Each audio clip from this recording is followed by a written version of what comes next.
Hi, everybody. Welcome, welcome. My name is Jessie Haas. I am the National Director of Programs at Pet Partners. I'm joined by Melissa Winkle today. She is going to do a more in-depth introduction in just a moment, but I just want to make sure that we are streaming. So if you are able to, hop in the comments, say hello. There's a couple of things we'd love to hear about from each of you or from anybody who's willing to share. Tell us where you're from. Tell us what kind of animal you have, or tell us something you really want to hear about today. You don't have to answer all of those things, but we'd love to hear again where you're from, what kind of animal you have if you're a pet owner, and what you'd most like to hear about today. Any special topics. You can type any of those in. That will let Melissa and I know what to cover tonight. So I've already heard from Alex here. She's got 2 dogs. Hi from Nevada. Alexandra, I'm sorry. We got Kim from Mississippi. Deb from Mass. Hi, Deb. Massachusetts. We'll wait for a few more comments to come in. While we're waiting for those to come in, Melissa, who is really going to lead the show, be the star of the show tonight, but we really would like this to be a conversation, so make sure you use these comments liberally. We'll be checking in with them at a few points throughout the presentation, but of course also at the end. We want to not only help educate you a bit about the current situation, and Melissa's going to talk about what she's doing, but we also want to know what you're doing as well. So we've got more comments coming in. Annie and Gidget are watching from Bellevue. Hi, Annie, our president. Hello, Annie. Yeah, Annie says she wants to hear anything you have to say, Melissa. So the floor is going to be all yours. We've got somebody with 7 dogs, a guinea pig, and a parrot. Hi from Naples, Florida.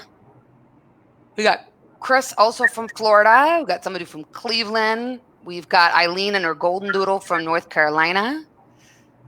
We've got Diane, who's a psychologist. So we've got some professionals joining us today as well, Melissa, in addition to, I'm sure, some volunteers. I see Kimberly with a pretzel. There's a named Pretzel. With a pretzel. It's awesome. Angie from Columbus. Hey, Angie. Diane's got a lot of dogs and some cats. I should also mention, too, I've got JJ back here. My dog is going to join us. We'll see how long she lasts. So, I am going to go ahead and let Melissa introduce herself. She is absolutely one of the most well-known leaders in our field. She's had a great impact on Pet Partners. I know a lot of people are probably interested in what you do professionally, Melissa. So we'd love to hear more about that to start. Okay. Well, welcome, everybody. I'm Melissa Winkle. I'm an occupational therapist in Albuquerque, New Mexico.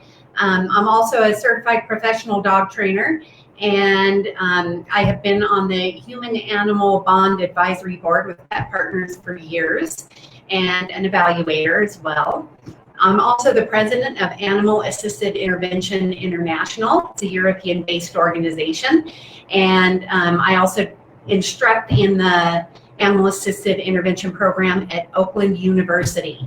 So, my cool thing is that somewhere along the line, I was smart enough to figure out I needed to know a whole lot more about animals to do animal-assisted therapy specifically. I also train assistance dogs. I'm not sure if I put that in there. So I come from a long line of really great mentors for dog training. And, somehow animal-assisted therapy fell in my lap about 20 years ago, exactly a week after I graduated from OT school. So that's a little bit about my background. I come from the OT perspective as well as the dog training perspective. So I thought we would try and get together here and have some great chats today. Could you talk a little bit more about Dogwood for us and tell us kind of where you're joining us from and your facility there and who works there, even and the 4-legged workers too? So Dogwood Therapy Services is an occupational therapy clinic.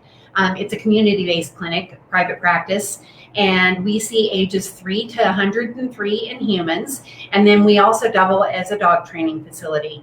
So some of the kinds of individuals that come to us for occupational therapy might be a child who isn't meeting developmental milestones. And so maybe they skipped crawling and they don't have, all the musculature that they need.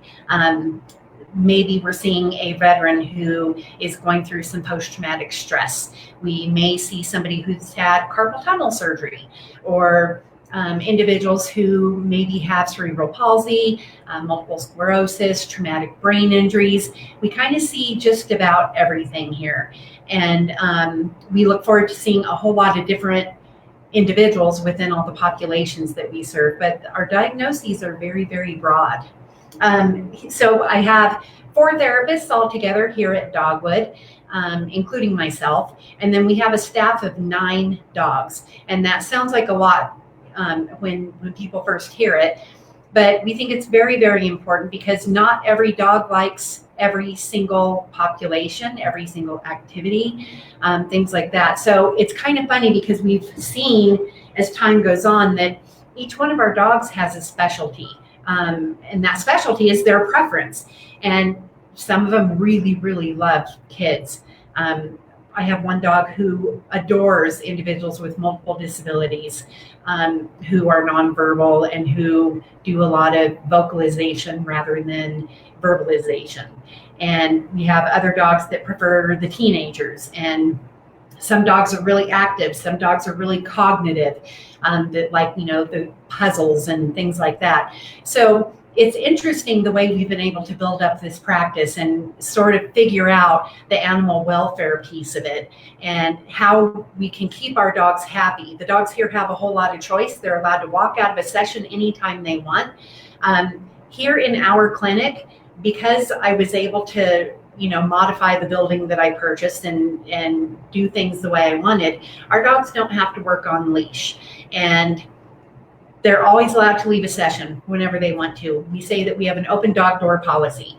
But the cool thing is, if we are really paying attention to keeping our dogs happy, they never want to leave the sessions. And so that's the beauty of it, is that they have a lot of choice here at Dogwood. And they choose to stay working with our clients, whether we're doing animal-assisted therapy, animal-assisted activities, or even if we're training service dogs for individuals with disabilities, or training therapists with their dogs to do animal-assisted interventions. It's fascinating. I always love hearing you talk about that place. It sounds like a wonderful setup for the people you see and for the animals. So I'm super curious then, given what you do there, but also in all the other work you mentioned at the beginning, how has COVID-19 impacted your work? How have you had to adjust, or the other therapists in your practice? Well, we've all had to make a big adjustment because the trick is, a very large percentage of our population here are kids and teens who have been in the foster care system. And they usually, when they're in families that cater to kids in the foster system, there are multiple kids. And, most of our clients are not comfortable coming in for one-on-one services. And that's made it very, very challenging. We've had to adapt and do mostly telehealth. There's just a handful of sessions that would happen in person. But for the most part, everything has been telehealth. We closed our doors on St. Patrick's Day, March 17th. And since then, telehealth has been the primary source of our treatment, and also the primary source of our dog training. Who knew we would ever be doing that virtually as well? Yeah, absolutely. Yeah. That's actually a great seg to the question I really wanted to ask, which is, given the fact that you're doing telehealth, and we have many volunteers within Pet Partners who are doing virtual visits of some sort, whether those are live, sometimes they're recorded. So that might more fall in the category of maybe animal-related engagement instead of a visit per se. How can you prepare your animal, or what makes that approachable for the animal, in your opinion? Well, there's a lot of different things. The first thing is, I don't know how many people are watching live right now and how many will be watching recorded, but I can guarantee you that not one of our sessions is the same.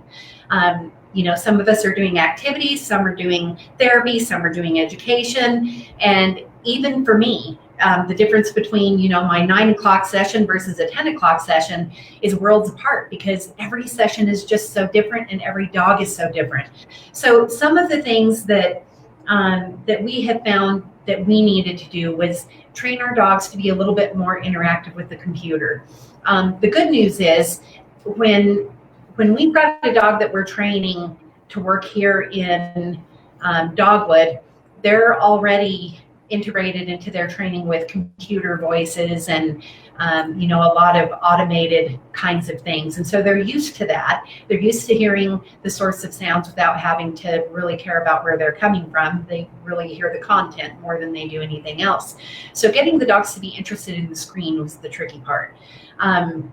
But the dogs don't always have to be. But for those who are interested in, having their dogs do more of an engagement to the screen, it can be as simple as having somebody else on the other side of the screen with their favorite toy or, treats. And it doesn't need to be having your dog or your cat or guinea pig or whoever you're working with. It doesn't need to be your animal staring at the screen intently. Just fleeting glances are really okay, so that they're paying attention. We typically only do that for the greetings and for the closings of sessions. All of the stuff in the middle is completely different. So if I were working with you, for example, right now, I may be looking as a therapist in your background saying, okay, today we're going to do an obstacle course, and I'm going to be on this side, and Gertrude is going to be helping me build your obstacle course. So we'll tell you what to move around in your room, and you're going to build an agility course for Gertie.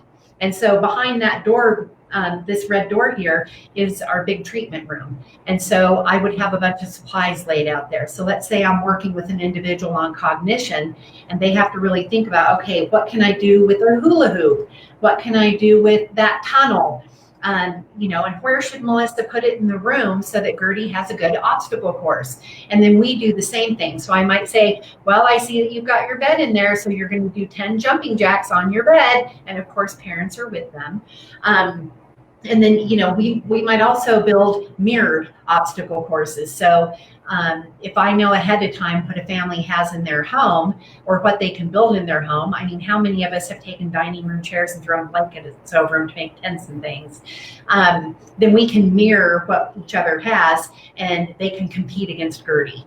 And so, it's not always just staring at the screen. It's becoming creative and saying, what does this dog that I'm able to work with really love to do, and how can I turn that into a visiting activity or an educational activity or a treatment activity? And we sort of go from there. And what I have to say to everybody out there that is having a difficult time thinking of this, it's really only hard the first couple of times, because then you get comfortable, you get more creative, and you're able to build all kinds of different activities. There are also sometimes, if we're working with somebody who's had a stroke and then want to get back to cooking for themselves, they may have a dog in their own home, and we might work on cooking activities. And so in that kind of a case, we're still including the animals at the end of the session because they get the treats that the person makes. But the animals may not be included in the middle of the session when we're actually doing the kitchen activities. So it can be really varied with what you do. I know that some people are doing window visits where, let's say, they go to a facility for seniors, and every senior has a window. And so, they're going and doing visitations just directly through that window. And, some people are putting lickety mats on the window so the dog is licking off peanut butter. Other people are just making choices, throw the ball, throw the ring, all of these kinds of things. And, for a lot of people, it can be really tricky because we have to remember that a lot of these individuals don't have a whole lot to look forward to in their lives. And so we become their family. We become part of their lifestyle, if you will. And it can go deeper than just, the dog and pony show, as they say. And you can get into more meaningful things like, well, I know that you miss coming here, so how about if we write Gertrude a letter and tell her what we miss about her, and what we miss doing with her, and coming up with all of those kinds of things. And people can really help lead the session, for how they're feeling and what they're doing. And that doesn't have to be just a therapy thing. We're all human beings, and we all care about each other's feelings, I hope. And sometimes just being able to show that you care, and show other people how to show they care, in this really awkward, weird time in the world. Sometimes that's all it takes. That's so true. I should have probably asked you to define this at the beginning, Melissa, and I know that you love defining this and you're really good at it. You've already mentioned a little bit about therapy versus education versus activities. And obviously the work that you do is therapy-based. But can you give our listeners, before we go any further, just a brief definition of each of those three categories? Absolutely. So, if we think about the term dessert, we know what dessert is, right? We all have our favorite dessert. We can categorize those into different categories of desserts. So we might have cookies, candies, cakes, and pies, okay? Let's think about animal-assisted intervention the same exact way. You have the animal-assisted activity, which, depending upon what region of the world you're in, may or may not be paid. It might be volunteer, it might be a paid position. And that is when individuals go and provide different kinds of services. It might be just a recreational visit. It might be a more structured visit, or that volunteer team might actually be working with a physical therapist, a speech therapist, anybody.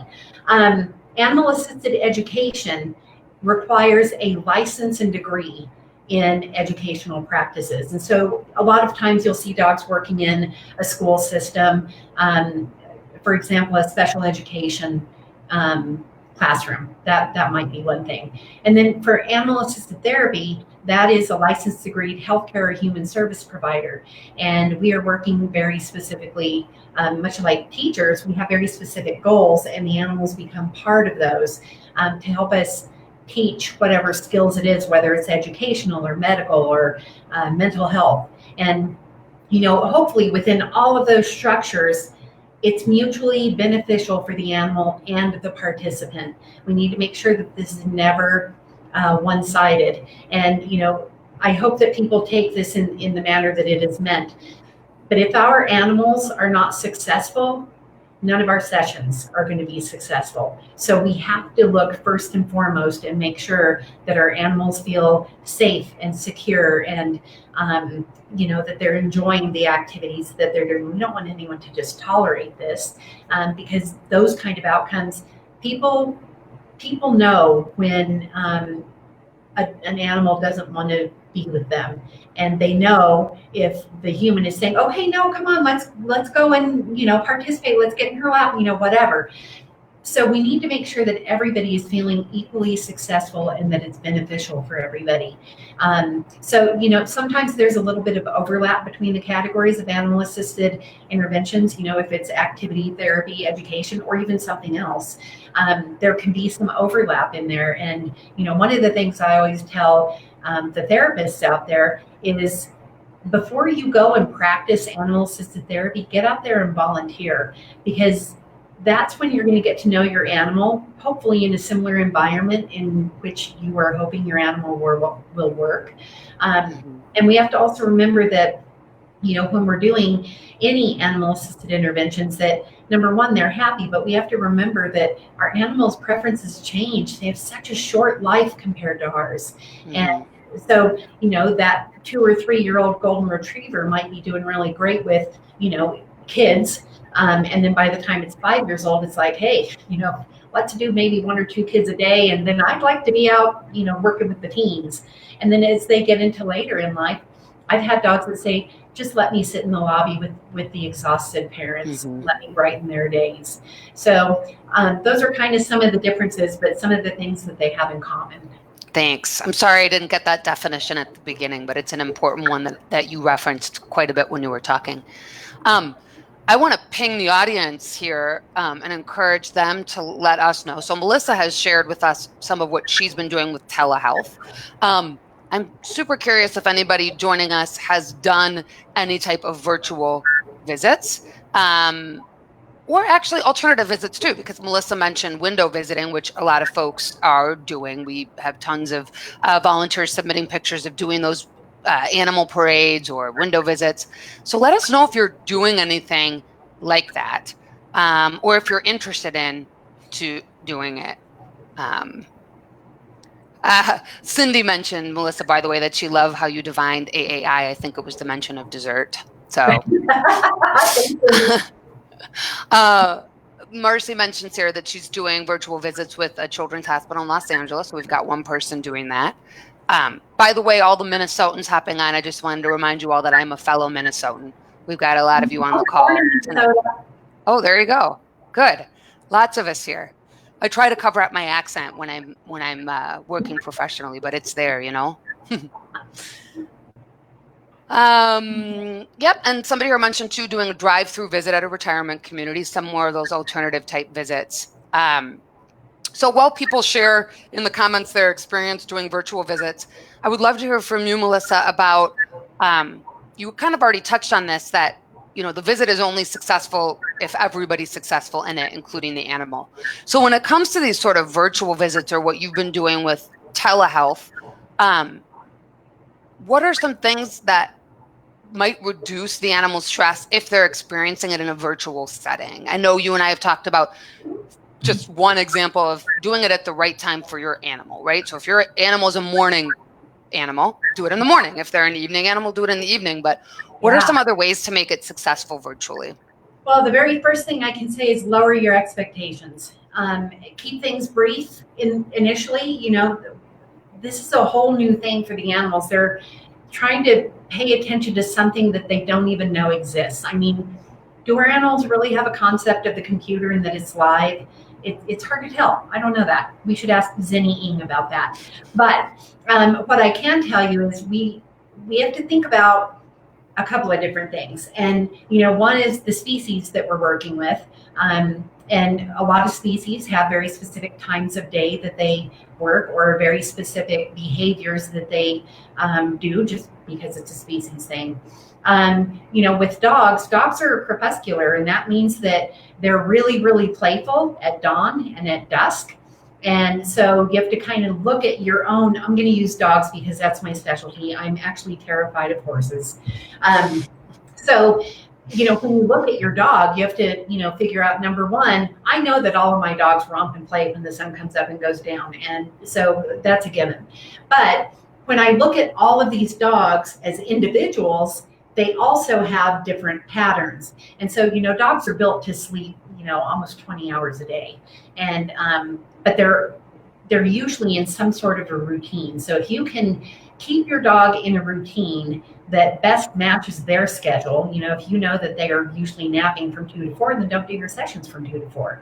So, make sure that your dog isn't too active. Like 3 of my dogs, I would never have in session at dawn or at dusk because they're Speedy Gonzalez, they're doing zoomies, they're doing victory laps. There's no way I could contain them in a room. They're just too much. But for the other dogs, they're really fantastic, and they're awake and alert and interested. And, if I have the just right squeaky toy behind the screen, they're super interested in that. So think about the time of the day. Think about the kind of activities that your dog is really passionate about, that they're really driven by, and see if you can figure out a way to make that happen virtually, or make it happen in your pet parade, or your windows or drive-bys, or whatever it is. It's also, this is such a big community that Pet Partners has. I would say that you all keep in touch with each other on the Facebook page and start talking about this, and see what each other has to offer. There's a whole lot of individuals that have really mastered getting their dogs, to look at screens and, to do different activities. And maybe your dog is only working for 15 minutes out of the hour, and then they take a break and you work another 15 minutes the next hour. You're going to have to play with it and see what happens. But the second biggest piece of advice I can give you is rehearse. Just try some things when the computer's around, and if you have Zoom or Skype or something, record yourselves and just see what that session looks like. When we talk about dog training, we have to make sure that we give dogs the opportunity to generalize the information we have taught them. And so just because my dog knows sit in this room doesn't mean it knows sit out on the patio. And just because my dogs listen to cues from other humans doesn't mean that they're going to listen to cues from other humans virtually. Because again, that's a big unknown. There's just this voice coming from the heavens, and we have no idea what it is. So I think those are the two big things that we can talk about, for making sure that things go right. But also avoid doing things, trying new things. If your dog doesn't know how to do it, then don't do it. And, remember that if your dog is really great at, chasing a ball, that you're not doing it 50 to 100 times. My dogs are good for chasing a ball maybe 6 times. And they're like, okay, that was fun. Let's do something else. Versus, some of the other working breeds, if we're talking about border collies or something that are ball crazy, you can kind of send them outside of their normal range, and they end up getting, too hyper and too excited, and, they can't focus on anything with the ball anymore. So it's finding that just right time of day, just right activity, and just right amount of time that you're asking a dog to work. Just to piggyback on that, even in in-person visits, we talk a lot with our volunteers about the fact that sometimes it's not going to go the way you expect, and you need to excuse yourself, and it is what it is. Different for virtual visits. You can rehearse all you want, but if it's not going the way you expect it to, you can exit the situation or wrap up the conversation or whatever might be happening. So that holds true. Yeah, and for us, when we're doing therapy, it's also one of those things where when things aren't working out, you can say, gosh, Gertie doesn't look like she wants to participate. She just went out this door. What do you think she's thinking about? And well, maybe she has to go to the bathroom, or maybe she needs a nap, or, something like that. And, sometimes the dogs come back in. And if they don't, then we figure out something else. And that's when we, start writing the letters, or, drawing the pictures, or, looking at past videos and things that dogs like to do. Yeah, that's great. I love that. You can use them exiting the situation as a way to continue the conversation. Yeah, interesting. Another piggyback question on that is, you talk about rehearsing, and I totally see what you mean, but is there also some directive training you can do to prep your animal for being in front of a screen? Is that possible? Yeah, I think it's possible. Yeah. There's a lot of different things that you can do. Again, some of this is trying to figure out how do you get your dog to even, look at the screen. And a lot of that can be done. I'm such a huge fan of clicker training, and I feel like a lot of the rest of the world, went through a phase of clicker training and then quit, but I still love it. So getting your dog to, capturing behavior, when they look towards the camera, then you can click and treat, or say yes and treat, and then build that duration. And, like I was saying before, stick your camera up on a raised surface so that you can capture. Maybe you're down on the ground interacting with the dog, so that you're not having to worry about that computer screen, and really, know that range of where your dog is, and try the activity is interesting. Not everything has to be, direct screen stuff. A lot of times it's, hey, let's see what's going on, behind me, and, training your dog to stay within a specific area, and giving them a boundary without being forceful. Like if I lay down a carpet square or a blanket, let's say I do a 4-foot by 4-foot blanket on the ground, my dogs know that that's where the activities are going to be. And so I know for sure that they're going to be able to stay in that camera range if I can reward them for staying on the blanket. And, that's one of the things definitely that I do, is I am rewarding my dogs more than typical, because for me, this is still training. And we've been doing this for months and months, but I'm still going to reward that behavior. We want our dogs to enjoy all of this, but it doesn't hurt to give them a paycheck. I still like a paycheck as well. The job is really rewarding, but I'd like a paycheck. So I do give my dogs paychecks and reward them anytime I can capture that behavior that I can turn into something. And so it's not always about me training a dog for a specific skill. It's me observing my dog and capturing a behavior that they give. And I'm like, oh, I can turn this into, whatever. Having a dog press a button to answer questions or something. So there's a lot of different ways to train it, but I'll say that, shaping and capturing behavior are two of my favorites. Mm-hmm. Awesome. If you haven't taken a look at the comments, do so, because some of the others on this live are sharing what they've been doing virtually. So lots of good information in there. There is one thing I want to call out, which is really cool.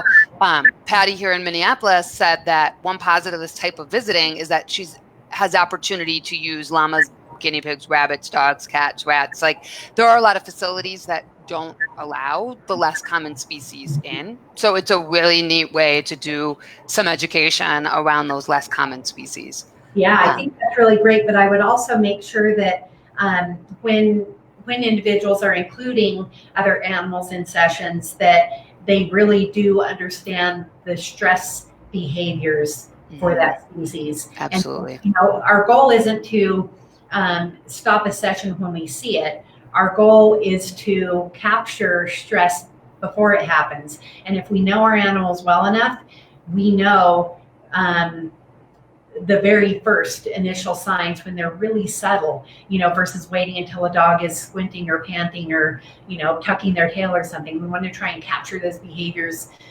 before it turns into a really stressful event. But I would agree, this is a great time to have, some of the exotics on there. Mm-hmm. Absolutely. I just have, I think, one or two more questions for Melissa. So just a reminder to everybody, we really want this to be a conversation. If there's anything else you want to share or questions, we'll have some time at the end for just free form questions. It can be about virtual visits or adapting to COVID-19, but given Melissa's experience, if you have something else you want to ask, that's totally okay as well. So my next question, Melissa, is I'm hoping COVID-19 won't last forever, right? So what are some things that either volunteer handlers, or we have a couple of professionals joining us as well, what are some things they should consider as they're more re-entering more typical type visits in terms of themselves and their animals? Does that question make sense? Yeah, and I saw a couple of people, Diane has actually asked that same question. So, okay. It's really interesting. For a lot of us, we are on a modified schedule as well. We're all trying to stay home more and less exposure and all that kind of stuff. So, but what that's turned into for a lot of us is we're engaging with our animals a whole lot more now than we were before. Even those of you who are the very best pet owners in the world, you're still probably spending more time and doing more things with your dogs. You're going on more walks. You're going outside more. And so we need to remember that as we start moving into those distance sessions and then eventually in-person sessions, that we really take the time to work with our animals on things that they are probably going to come up, because like my dogs haven't seen anybody much since March 17th. And today we had a gentleman come into the clinic to turn our heaters on, just do the regular servicing. And they were berserko. They were out of their minds. They were so excited to see a human come in the clinic front door. They just couldn't even contain themselves. So, I would say, think about working with the people that are within your germ family. Everybody has a certain amount of germ family that, they socialize with, whether it's, distance or not. And, work on some of those things like people entering doorways and, thinking about, okay, well, I'm going to go back to work or go back to visiting or, get back to society probably a little quicker than my dog is. And that means that my dog could end up with some of these behaviors like being destructive or, not having manners when they see someone because they're so excited. So we need to work on sort of bringing in those skills again. There's, a certain amount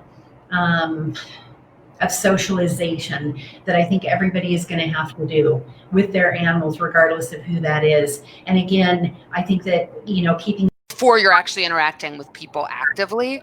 So I would just remind our volunteer handlers, and this may be applicable to professionals as well, kind of put on your new team hat again and do some of the things you did when you were new, if it's been a whole year since you've last been in person.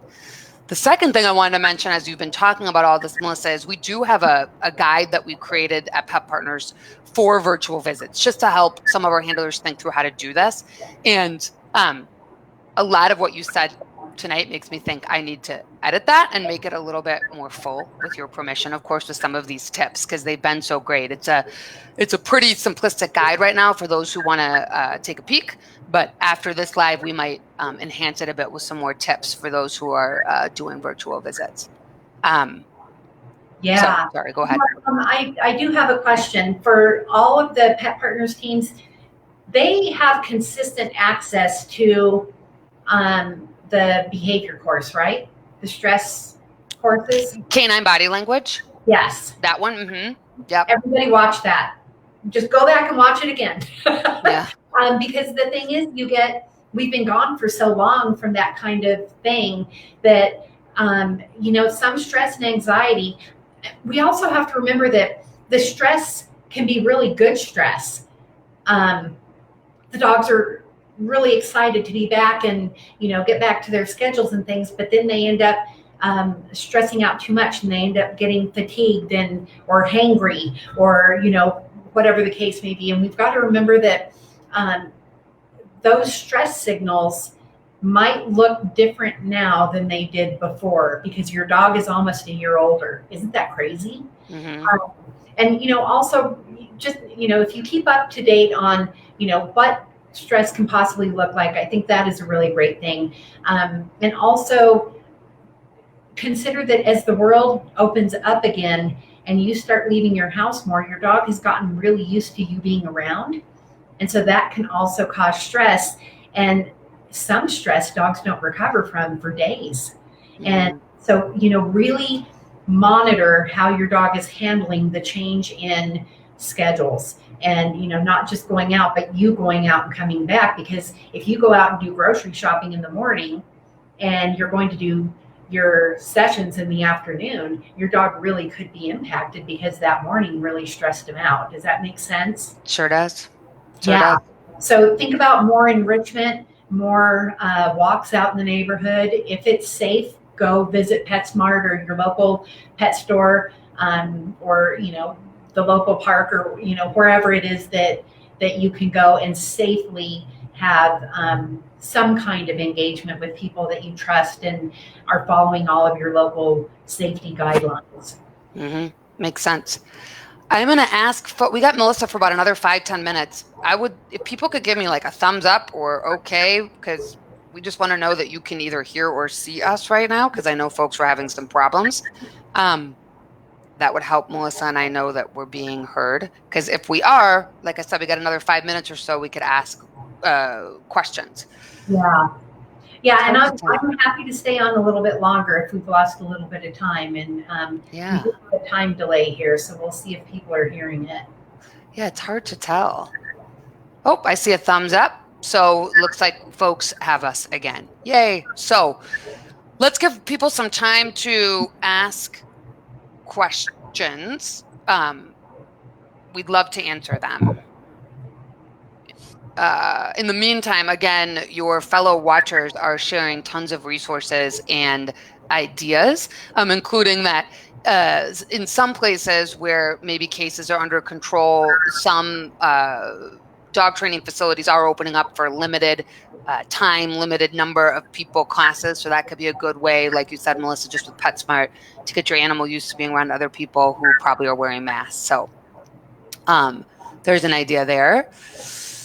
Yeah, as we're waiting for more comments to come in, make sure that you're doing some distance work.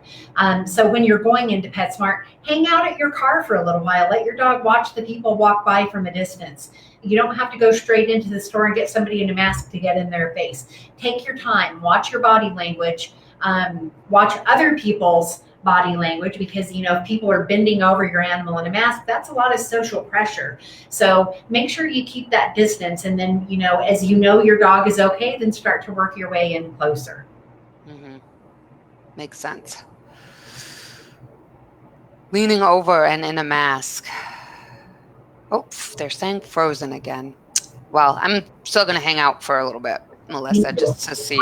Yeah. Why not?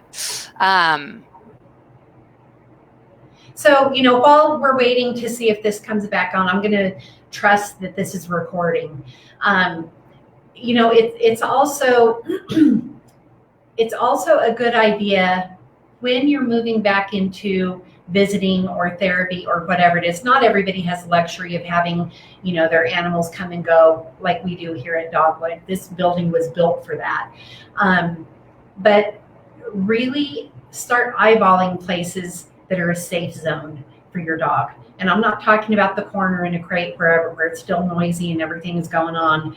I'm talking about, is there an office or somewhere that you can go and take a rest away from people?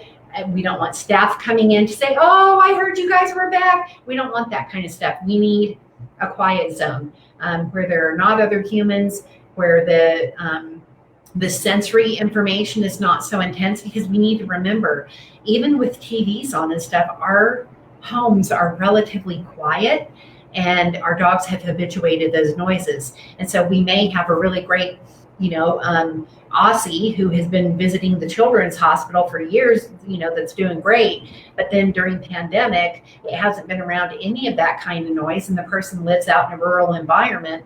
Bringing that dog back into that environment can be really difficult, because the dogs are having to process a lot of movement, a lot of smells, a lot of auditory hearing input. So everything is just different and more intense. And we also have to remember that things can look a lot different than when we were in our routines before, because for a lot of places, like here in New Mexico, you're only allowed to have a group of 5 people. And so now people are in a whole bunch of different new places because we have to keep everybody separated. And so walking back into that hospital or that clinic or that classroom may be entirely different now. Furniture can be moved, or you might be in a different space that has terrible acoustics and there's an echo, or it's a big tall ceiling and there are dogs that just don't do well with those really big open spaces. There are other dogs that don't do well in really tight spaces where they don't feel like they can get away. So anytime you feel any kind of tension on that leash, it's okay to say, all right, we're going to take a quick break. We'll be right back. It's absolutely okay to say that. For sure. For sure. Somebody just hopped on and said something about shorter visits. And I just want to reiterate what Melissa has already said, which is that like ultra short might make sense, both for if it's your animal's first time participating in a virtual or a window or a drive-through, because somebody else mentioned earlier that the drive-through visit stressed their animal out because there was no interaction. So they were just thrown off. So short visits, if you're doing anything alternative or virtual, but also ultra short visits when you return, which I was saying maybe even a walkthrough of 15 minutes, certainly not 2 hours in most cases. So and then somebody else just hopped on and said virtual visits are doing 10 minutes as a max. And certainly some people can increase that after time. But anytime we're changing what we're doing, and I just want to say it's for the human as well. Like, we also, we're getting much more used to virtual communication, but it's a lot to talk to somebody that maybe you don't know super well online for 30 minutes. It's a lot to ask of a human. So it's for your own self-care as well to schedule these things in a short period of time. So, I just wonder if some of the Pet Partners teams out there might consider doing things like scheduling their dog or horse or whoever it is, let's say 4 times a day. And so there is a 10 o'clock session, an 11:30 session, a 2 o'clock, and a 4 o'clock. And those are each 15-minute slots. And see how it goes. and people can sign up for those slots, or different people can, if you have Zoom or Skype, different people can Zoom or Skype in, and maybe you can have a group of 5 people virtually for that one session, rather than having one person at a time and really stressing everybody out. I find that with the number of Zoom meetings that I currently have, it is ridiculous. There are times that I just start to zone out, and I have to catch myself and say, I am so sorry, I didn't hear what you said. A bird flew by. And when we're having to pay attention to what our clients' needs are, and what they're saying, and then paying attention to our dogs. And then we also have to remember there's a certain amount of performance anxiety that we end up getting, because people are expecting to see our animals. But our animal all of a sudden has said, you know what, not really so interested in this.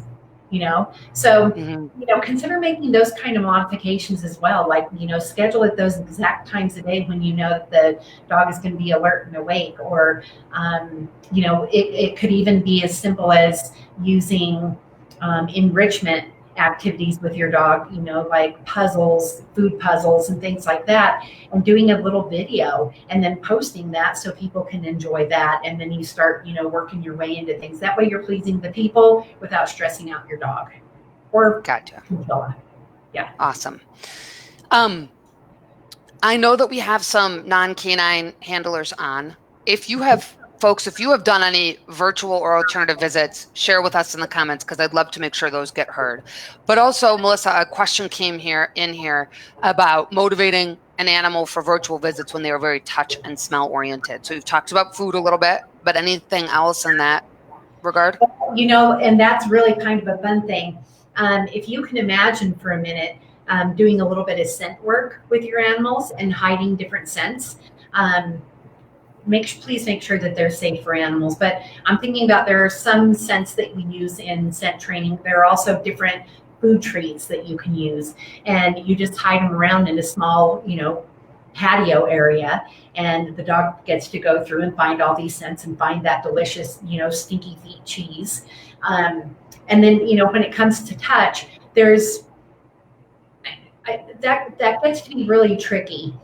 Getting your dog to pay attention to the camera, and then you're going to have to be the one touching, and figure out how to relate and how to time that tactile input with whatever it is you are doing with your clients. So let's use the obstacle course thing again that I would be doing with a kid.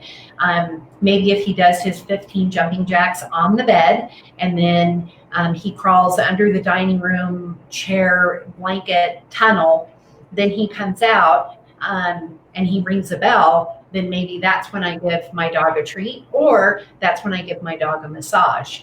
And we have to also remember that being virtual, we have these great opportunities to teach people how to engage with their own animals. And so we can do things like demonstrate a proper way to give a dog a massage. Making sure you're using the flats of your hands, not your fingertips, making sure you don't press with the heel of your hands, and just talk your way through it. So your dog is still participating, your client is benefiting, because then they can go and try it with their own animal. So, you just have to get a little bit creative with things like that. And it's going to get trickier when we start to move into the in-person visits, because then you're going to have to figure out, what's allowed and what's not allowed. Are you going to have people glove up to touch your dog? And if you are, then you need to train for that kind of stuff. And you need to also, make sure that vinyl or latex isn't, pulling their hair out. So give yourself a couple of strokes first and see what it's doing to your own hair. So just a follow-up to that. So you mentioned at the beginning about how sometimes having your spouse, your child, whoever on the other side of the screen, but I do believe there's an opportunity in virtual visits as well to have that person in front of the screen with you. Absolutely. Right? So yeah. So then there could be tactile interaction that way with your Right. So partner, whoever's helping you. I may not have been clear. So initially, before you're working with clients, getting your dog to even notice that there is a computer screen, that's when you're putting items behind the screen. That's when you have your spouse, your kid, whoever with squeaky toy back there paying attention so that the dog gets the idea, oh, every time I look this direction, I get a reward, whether that's your voice, touch, toy, that kind of thing.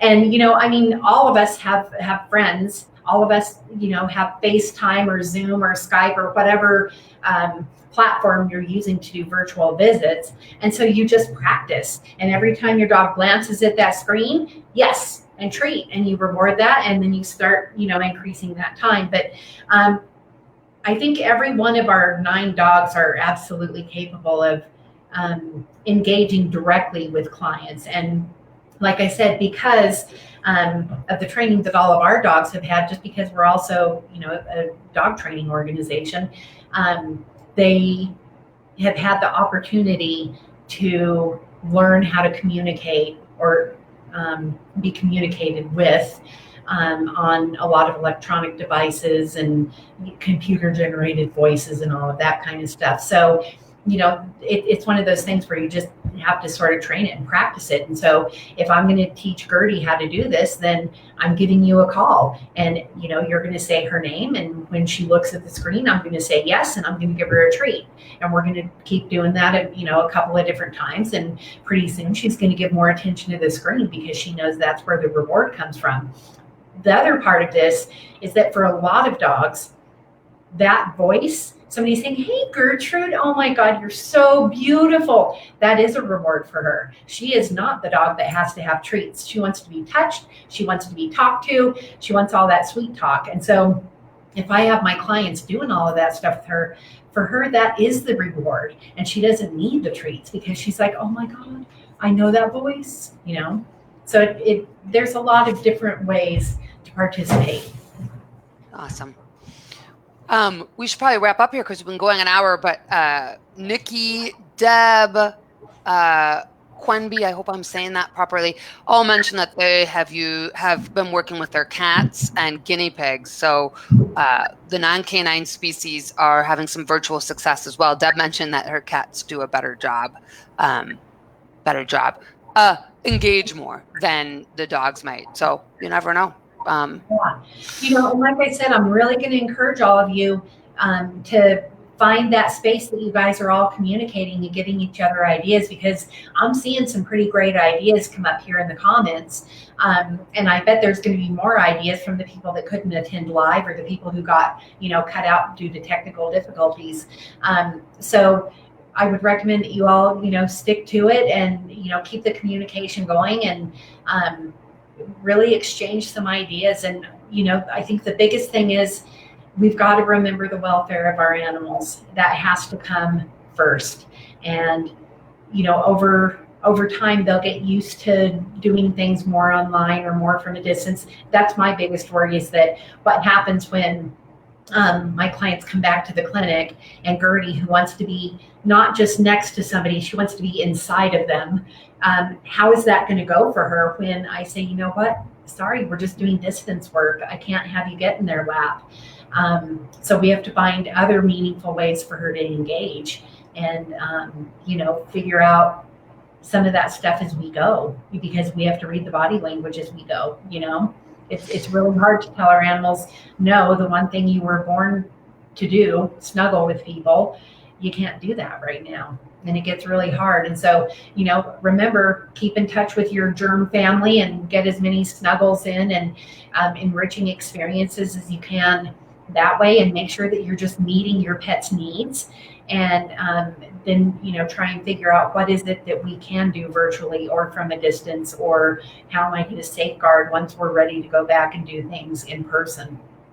That's great. Thanks, Melissa. You're giving me all sorts of ideas about the ways we need to collaborate with our volunteers on some reentry type materials. So I just want to say thank you again, Melissa, for joining us. You're such a wealth of knowledge, and you have such a great way of breaking these things down in really understandable, digestible pieces. So this has been really great. Everybody in the comments, let's give a thumbs up to Melissa as a thank you for joining us. Thanks, guys. I appreciate it. Yeah. Now you enjoy sunny New Mexico. The rest of us up north will suffer through this cold that's coming. All right, Melissa, thanks so much. Have a great evening. Bye, everybody. Bye.